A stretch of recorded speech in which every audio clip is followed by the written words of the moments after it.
Okay, let's say we like this attack. Of course, for the same reason that I was telling before, is like there's no bass, and you want more bass, right? Is one of those cases where you're like, David, give me more bass. So what you can do, here we have our EXS24. I mean, you can do it with whatever synth, but this is, you open it and it's there. You don't have to move anything. This is, once again, workflow, save some time. It's right here. You have this really simple sound, which is a sine wave. And so you know that your kick is going to be here, here, and then we can copy it. Boom. Okay, there's bass. Of course, right now it doesn't sound nearly nearly anywhere. It doesn't sound like a good kick at all. So we need to shape it a little bit.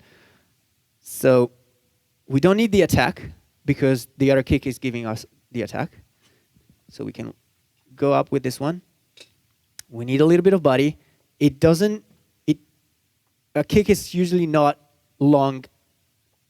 Is not as long as the space between a kick and another one. So of course we will want our kick to end around here or even here.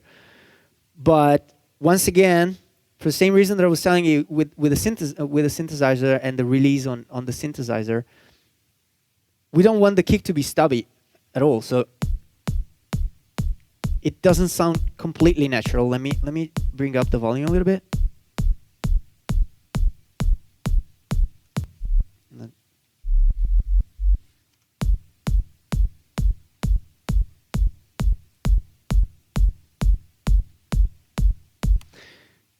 Usually the shape of a kick is, I actually just bought a plugin that will show you this.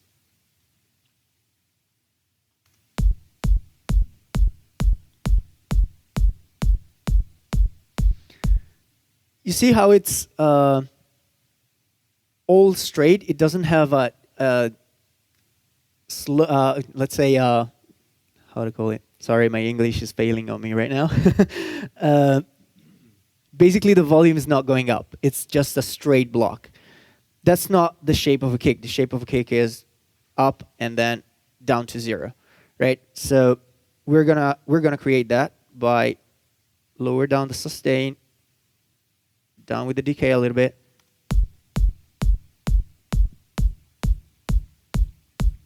So here now, it's going down a little bit more. But we wanted to have it a little longer. Now you can see it better. So you see, this is like a whole straight block. It's like a brick, and we don't want that. We want our kick to go down a little bit.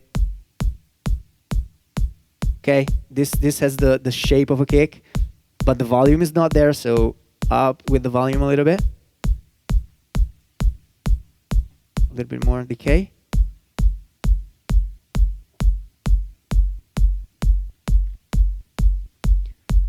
We have the attack, we have the body, we have the tail, and it's literally this plugin. I take it out, there's nothing. So yeah, once again, and then do you just compress it all together at the end? Yes. All three. Yeah, you can do that. You can. I really like the API compressor on that. I've never been too much of a multi-band compressor guy, mostly because I can't get what I want out of it.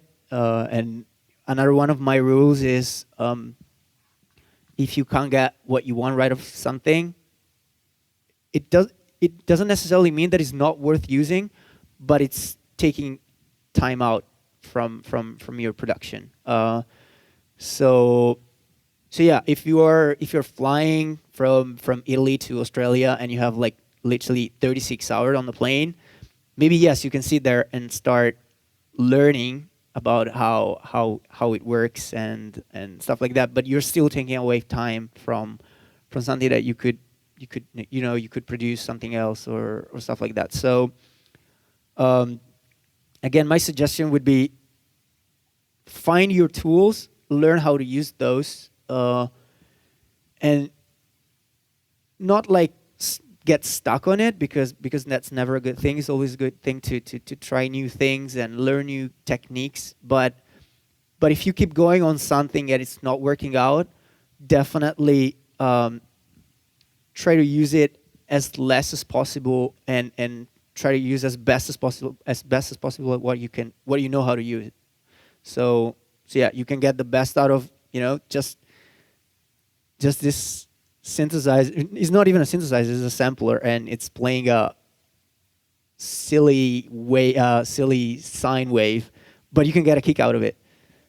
Other people will say, "Oh yeah, I used that famous guy samples and layer them all together." And yeah, you can do that. It works perfectly. But with this one, you can get the right sound, and whoop, now it's not playing.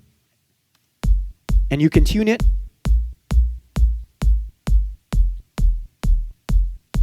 And you have much more control. Yeah, definitely samples and other samples won't hurt.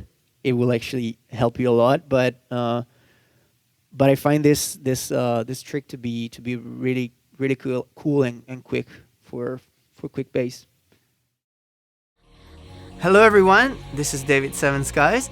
Some of you know me, some of you don't know me, and for those who don't, I'm a music producer. I released tracks on a label called Anjunabeats. I was recently #2 on Beatport. Today I'm at Pyramind, as you can see, their beautiful studio, to talk about something new that we decided to do for you.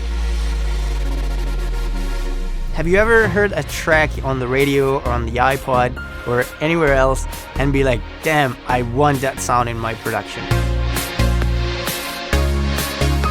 Well, this pretty much is what this class is gonna be. First, we're gonna start really easy and we're gonna look at all the different synthesizers in Logic. We're gonna get familiar with the interface, with what does what. We're gonna look at what an envelope does, what a filter does. We're gonna have a look at the different waves and LFO. From there, we're gonna start and get crazy with creating sounds.